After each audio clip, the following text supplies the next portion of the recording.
नमस्कार, मैं कमलेश कबीर आपका एक बार फिर स्वागत करता हूं इस नए एपिसोड में। आज के इस एपिसोड में हम बात करने वाले हैं, आखिर हिंदू धर्म को खतरा किससे है। अब आपको लग सकता है कि इस मुद्दे की जरूरत क्यों पड़ी। तो ये राजनीति से जुड़ा हुआ मसला भी है, लेकिन देर सबेर जो है वो इसके ऊपर डिबेट चलती रहती है। और जब हम इस पूरे डिबेट में जब हम आकलन पे पहुंचते हैं, तो आकलन ये निकल के आता है कि हिंदू धर्म को जो खतरा है वो टोपी वालों से नहीं है। जब मैं टोपी की बात कर रहा हूं तो शायद आप समझ गए होंगे। मेरे ख्याल से हिंदू धर्म को खतरा सफेद दाढ़ी वालों से है। अब मैं ये सफेद दाढ़ी जो है वो किस संदर्भ में कह रहा हूं, उसके पीछे का एक लॉजिक भी है। आज मेरे सामने एक वीडियो था जिसके आई थिंक चैनल का नाम है खबर आर्ट, और उसमें उसको चलाने वाले व्यक्ति का नाम है प्रदीप चौहान। तो उन्होंने जो है वो हिंदू धर्म को नरेंद्र मोदी और योगी आदित्यनाथ के साथ में जोड़कर जिस तरीके से एनालिसिस किया, क्योंकि मुझे लगा कि ये सुनना चाहिए। तो जब मैंने सुना, तो सुनने के बाद में मैं जिस आकलन पे पहुंचा, मुझे लगा कि इसके ऊपर मुझे वीडियो बनाना चाहिए। और वीडियो क्यों बनाना जरूरी है? क्योंकि आपको और हम जैसे लोगों को, जिनको लगातार जो है वो धर्म के नाम पे बेवकूफ बनाया जाता है, उनको पता होना चाहिए कि हमें खतरा किससे है। तो खतरा पहले भी हमें मुसलमानों से नहीं था, टोपी वालों से नहीं था, और आज भी हमें टोपी वालों से खतरा नहीं है। हमें खतरा है हमारे धर्म में बैठे हुए प्रदीप चौहान जैसे सफेद दाढ़ी वाले जयचंदों से। और अब मैं ऐसा क्यों कह रहा हूं, मैं इसका पूरा जो है वो विश्लेषण भी करूंगा। क्योंकि एक तौर से जब आप इसको देखोगे उठा के इसके चैनल को, तो आपको पता लगेगा कि ये कांग्रेस की एक, जो जिसको कहते हैं कि नाजायज औलादों की एक श्रृंखला सी बनी हुई है। इनको देर सबेर जो है वो कांग्रेस के अलावा इस देश में कोई पार्टी ही नहीं दिखती है, और राहुल गांधी से बड़ा कोई नेता नहीं दिखता है। और जब मैं ऐसा कहता हूं तो मैं क्यों कह रहा हूं, उसके पीछे का कारण भी है। क्योंकि इस वक्त ये दरबारी मीडिया के लोग जो है वो खुश इसलिए हैं क्योंकि राहुल गांधी अपनी टीम में कुछ बदलाव कर रहे हैं। जैसे ये प्रदीप चौहान जो है वो हिमाचल से आता है, तो हिमाचल से अभी राजीव शुक्ला को हटा दिया गया और रजनी पाटिल को उनकी जगह जो है वो प्रभारी बना दिया गया, हिमाचल का इंचार्ज बना दिया गया। अब प्रदीप चौहान के हिसाब से अगर हम देखते हैं, इसी एनालिसिस को आगे बढ़ाते हैं, तो इनके हिसाब से जो है वो राजीव शुक्ला कांग्रेस पार्टी में एक स्लीपर सेल की तरह था, जो भारतीय जनता पार्टी से मिला हुआ था।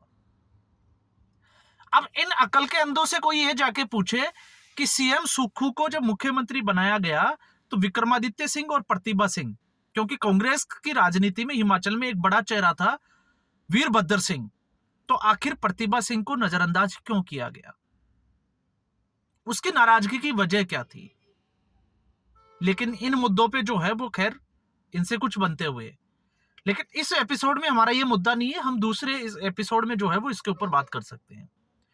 आज के इस एपिसोड में जिस तरीके से प्रदीप चौहान ने अपना एक आकलन दिया कि हिंदू धर्म को जो खतरा है वो नरेंद्र मोदी से है, क्योंकि नरेंद्र मोदी कुंभ में जाकर स्नान करते हैं, वो धर्म विशेष के कपड़े पहनते हैं, और योगी आदित्यनाथ से खतरा इसलिए है क्योंकि योगी आदित्यनाथ की साधु संतों की भाषा ऐसी नहीं होनी चाहिए। क्योंकि योगी आदित्यनाथ जिस तरीके से बटोगे तो कटोगे का नारा कर देते हैं, या फिर माफियाओं को मिट्टी में मिला देंगे, इस तरीके की बात करते हैं। तो जब हम बात चरित्र की आ जाती है, तो जब चरित्र पे बात आ जाती है, तो फिर ये लोग जो है वो कांग्रेस पार्टी को, तो सबसे पहले तो आपको और हमें ये पता होना चाहिए कि पार्टियां सेकुलर हो सकती है, हिंदू सेकुलर हो ही नहीं सकता है। हमें सेकुलर होने की क्या जरूरत है? और सेकुलर पार्टियां इसलिए हैं क्योंकि पार्टियों को मुस्लिम वोटों की तुष्टीकरण करनी होती है, उनको मुस्लिम वोट प्यारे हैं, इसलिए वो सेकुलर हो सकते हैं। तो अगर ऐसे लोग जो इस तरीके का आकलन करते हैं, अगर वो ये सोचे कि हिंदू धर्म सेकुलर हो जाए, तो हिंदू सेकुलर क्यों हो जाएगा? और जब बात संविधान की आती है, तो सेकुलर शब्द जो है वो संविधान की भाषा में तो नहीं था। उसके प्रियम्बल में जो है वो इंदिरा गांधी ने, जिसकी ये नाजायज औलादे हैं, उन्होंने इसको ऐड किया था। और किस तरीके से ऐड किया था ये सबको पता है, क्योंकि मैं इसके ऊपर जो है वो कम से कम 3 से 4 वीडियो बना चुका हूं। और फिर ये कहते हैं जिस तरीके से कि हिंदू जो है उसमें कट्टरता आ रही है, तो हिंदुओं में अगर कट्टरता आ रही है तो पहली चीज तो हिंदुओं में कट्टरता हो ही नहीं सकती, क्योंकि जहां हम सनातन की बात करते हैं उसमें कट्टरता नहीं, उसमें समावेश होता है। और जब कट्टरता की बात आती है तो फिर आप याद करिए 1984 जब इंदिरा गांधी की 31 अक्टूबर 1984 को इंदिरा गांधी की हत्या कर दी गई, और 1 नवंबर को उसके बाद में दिल्ली में सिख दंगों का एक पूरा इतिहास रहा है, जिसमें हजारों सिखों की नरसंस हत्या कर दी, और उसके आरोपी खुद कांग्रेसी जगदीश टाइटलर, कमलनाथ, और अभी आपको पता होगा सज्जन सिंह। और सज्जन सिंह के ऊपर आरोप साबित हो चुके हैं, बस अब सजा के ऊपर जो है वो बहस होना बाकी है। तो अब आप सोच के देखिए कि बाकी धर्मों को या हिंदू धर्म को खतरा किससे है, कांग्रेस पार्टी से या टोपी वालों से। और ये आकलन जो है वो आपको ही करना पड़ेगा, आपको ही एक जगह जो है वो कंक्लूजन पे, या हम कहें कि लास्ट जिसको कहें मंजिल, वहां पर पहुंच के आपको सोचना पड़ेगा कि आखिर देश को गुमराह किस तरीके से किया जाता है। आप इसलिए अगर ये कहते हो कि बटोगे तो कटोगे, इसलिए योगी आदित्यनाथ सही नहीं है, तो फिर उत्तर प्रदेश में जिस तरीके से लॉ एंड ऑर्डर की स्थिति योगी आदित्यनाथ ने संभाली, वो अपने आप में जो है वो पूरी दुनिया में एक काबिले तारीफ काम है। क्या आज तक कोई दूसरा व्यक्ति, कोई दूसरा मुख्यमंत्री ऐसा कर पाया? नहीं कर पाया। लेकिन इन लोगों को जो है वो एक अपनी रोटी सेकनी होती है, और रोटी सेक के इनको जो है वो सिर्फ और सिर्फ हिंदू धर्म के, क्योंकि इनको लगता है कि राहुल गांधी के आने के बाद में जब कांग्रेस पार्टी इतनी कमजोर हो गई है, तो अब इनकी जो आगे का जो भविष्य है उनका क्या होने वाला है, क्योंकि लगातार जो है वो एक के बाद एक स्टेट कांग्रेस पार्टी हारती चली जाती है।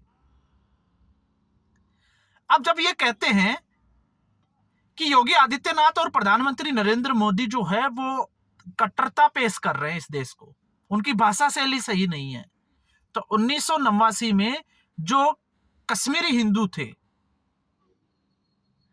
और जो कश्मीरी हिंदुओं का नरसंहार किया गया, उनकी औरतों का बलात्कार किया गया उस दशक में, और उसके बाद में आपने देखा होगा जिस तरीके से प्रधानमंत्री मनमोहन सिंह ने उन्हीं हिंदू नरसंहार का जो आरोपी था यासीन मलिक, उसको प्रधानमंत्री आवास में बुलाया और उनको जो है वो नाश्ता भी करवाया। तो फिर वो कौन सा प्यार बांट रहे थे, वो कौन सी सेकुलरिज्म की परिभाषा थी? जो सेकुलरिज्म की परिभाषा ये कहती है कि आप आतंकवादियों को अपने घर पे बुलाइए और टेबल पे बैठकर जो है वो उनके साथ नाश्ता करिए। लेकिन इसके ऊपर भी जो है वो कुछ बनते हुए नहीं।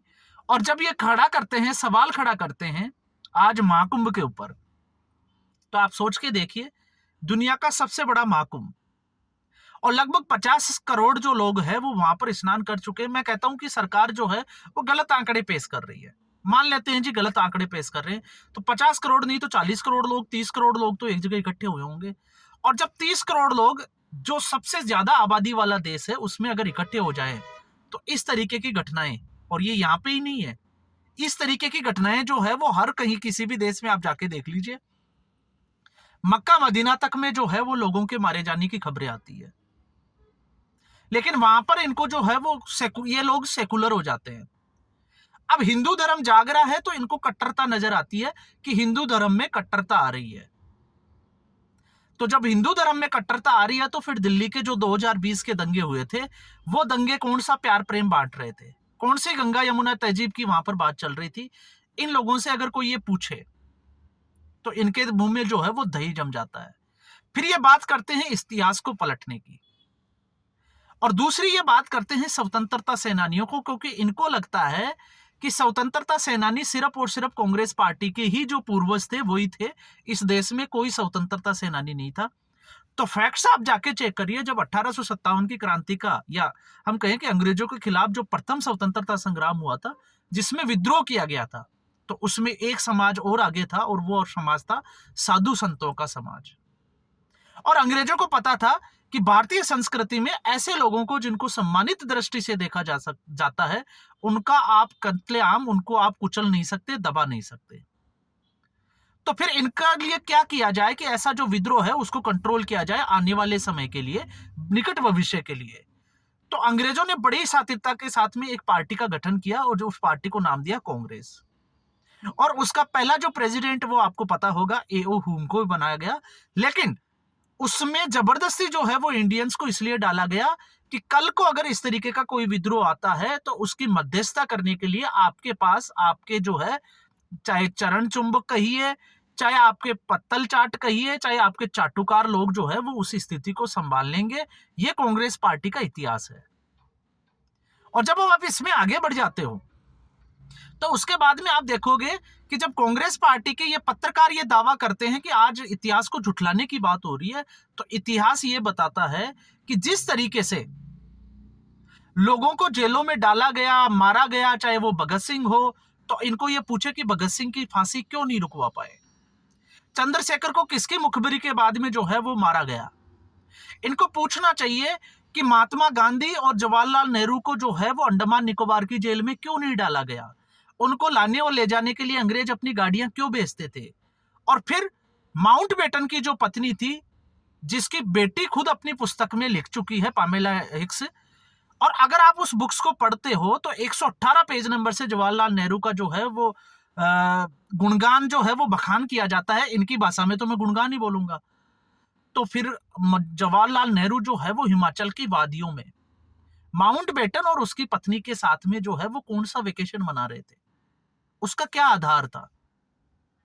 फिर जब प्रथम जिसको कहें कि स्वतंत्रता संग्राम से हम आगे बढ़ के 1947 तक आते हैं, तो वो कौन सा प्यार प्रेम था जिस प्यार प्रेम के चलते जवाहरलाल नेहरू को प्रधानमंत्री बनाया गया। इसके अलावा सरदार पटेल की बात करें तो उनको प्रधानमंत्री नहीं बनाया गया। क्यों इस देश का बंटवारा जो है वो धर्म के आधार पर हुआ। क्यों इस देश के ऊपर जो है वो एक ही परिवार ने हुकूमत की, और किस तरीके से संविधान को बार बार जो है वो कुचला गया। लेकिन आज जब 2014 के बाद में इस देश में 370 हटती है तो इनके पेट में दर्द होता है कि 370 क्यों हटाई, तो 370 की जरूरत क्यों पड़ी, क्यों लगाई गई 370। उसके ऊपर भी जो है वो सवाल जवाब खड़े होने चाहिए। आज ये लोग जो है वो नरेंद्र मोदी के ऊपर ये कहकर अंगुली उठाते हैं कि नरेंद्र मोदी जो है वो महाकुंभ में जाकर स्नान करते हैं, तो पता होना चाहिए कि नरेंद्र मोदी प्रधानमंत्री से पहले एक वो हिंदू भी है। और प्रधानमंत्री इस देश का सेकुलर हो सकता है, लेकिन हिंदू कभी भी सेकुलर नहीं हो सकता। और अगर हिंदुओं ने सेकुलर होने की कोशिश की, क्योंकि उनको इस तरीके से जो है वो पाठ पढ़ाया गया, और जब सेकुलर होने की कोशिश की तो हिंदुओं ने इसका अंजाम भी भुगता। आज भी कश्मीरी पंडित जो है, जिनको हम विस्थापित कश्मीरी पंडित कहते हैं, वो अपनी ही जगह और अपने घर के लिए जो है वो तरस रहे हैं। तो क्यों नहीं बसाया गया। आज हिंदू इतना सेकुलर हो गया, उसको इतना सेकुलरता का पाठ पढ़ाया गया कि अयोध्या तो ले ली, लेकिन आज भी जो है वो काशी विश्वनाथ में जिस शिवलिंग की हम बात करते हैं, जिस नंदी का मुंह जिस शिवलिंग की बात कर रहे हैं, जहां पर मुस्लिम आज भी जो है वो वुजू करते हैं, और खुदा ना खास्ता जिसकी हम बात करते हैं कि वो वाकई में शिवलिंग है, तो फिर हिंदुओं को सेकुलरता का पाठ पढ़ने की जरूरत क्या है। आज मथुरा में जहां कृष्ण का जन्म हुआ, उस जन्म के वहां पे जो है वो ईदगाह मस्जिद है, तो वहां पर हिंदू जो है वो सेकुलर क्यों हो जाता है, क्यों जरूरत पड़ जाती है कि हिंदू सेकुलर हो। तो फिर संभल में जब योगी का बुलडोजर गरजता है और खुदाई होती है, और फिर खुदाई होने के बाद में तस्वीरें साफ होती है, तो इनके पेट में जो है वो कीड़ी कुलबुलाने लग जाते हैं। क्यों? क्योंकि इनको पता है कि हिंदू जागृत हो रहा है, और अगर ये 80% जागृत हो गया तो इनकी दुकानें और इनकी कांग्रेस पार्टी की दुकानें आने वाले निकट भविष्य के लिए 10 साल तो हम वैसे भी कह सकते हैं, लेकिन जिस तरीके से नरेंद्र मोदी एक विजन रखते हैं 2047 तक का, तब तक इनका जो है वो कहीं भी नामो निशान नजर नहीं आता कि ये फाइट करके जो है वो लड़ाई में आ भी जाएंगे। इसलिए ऐसे लोगों को एक्सपोज करने की जरूरत हो जाती है फैक्ट्स के साथ। इन लोगों को और ये सबकी जिम्मेदारी बनती है कि अगर ये झूठ फैलाते हैं तो इन लोगों को एक्सपोज जरूर करें, लोगों को समझाएं कि चल क्या रहा है इस देश में। तो आज के एपिसोड में बस इतना ही। उम्मीद करूंगा मेरा ये वीडियो आपको अच्छा लगे होगा। आप जो है वो एक आकलन पे जरूर पहुंचे होंगे, आपकी राय जो है वो जरूर बताएं, और अगर आपको वीडियो से अच्छा लगे तो इसको शेयर जरूर करें और चैनल को जरूर सब्सक्राइब करें। धन्यवाद।